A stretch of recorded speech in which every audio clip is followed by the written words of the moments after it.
পাহাড় চূড়ায়, কলমে কবি সুনীল গঙ্গোপাধ্যায়। অনেক দিন থেকেই আমার একটা পাহাড় কেনার শখ, কিন্তু পাহাড় কে বিক্রি করে তা জানি না। যদি তার দেখা পেতাম, দামের জন্য আটকাতো না। আমার নিজস্ব একটা নদী আছে, সেটা দিয়ে দিতাম পাহাড়টার বদলে। কে না জানে পাহাড়ের চেয়ে নদীর দামই বেশি। পাহাড় স্থাণু, নদী বহমান, তবু আমি নদীর বদলে পাহাড়টাই কিনতাম, কারণ আমি ঠকতে চাই। নদীটাও অবশ্য কিনেছিলাম একটা দ্বীপের বদলে। ছেলেবেলায় আমার বেশ ছোট্ট খাট্ট ছিমছাম একটা দ্বীপ ছিল, সেখানে অসংখ্য প্রজাপতি।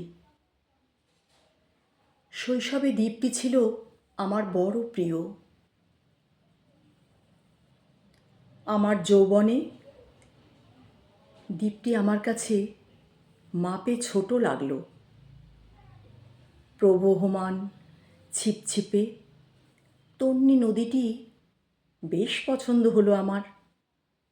বন্ধুরা বলল, ওইটুকু একটা দ্বীপের বিনিময়ে এত বড় একটা নদী পেয়েছিস, খুব জিতেছিস তো মাইরি। তখন জয়ের আনন্দে আমি বিহ্বল হতাম। তখন সত্যিই আমি ভালোবাসতাম নদীটিকে। নদী আমার অনেক প্রশ্নের উত্তর দিত, যেমন, বলো তো আজ সন্ধেবেলা বৃষ্টি হবে কি না। সে বলতো, আজ এখানে দক্ষিণ গরম হাওয়া।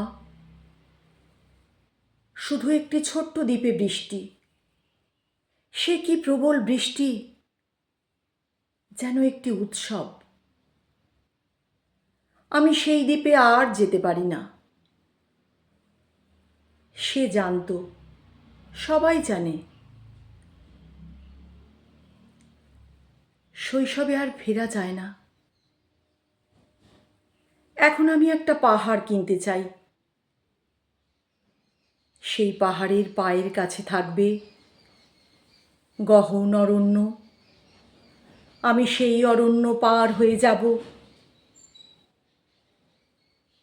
তারপর শুধু রুক্ষ কঠিন পাহাড়, একেবারে চূড়ায়,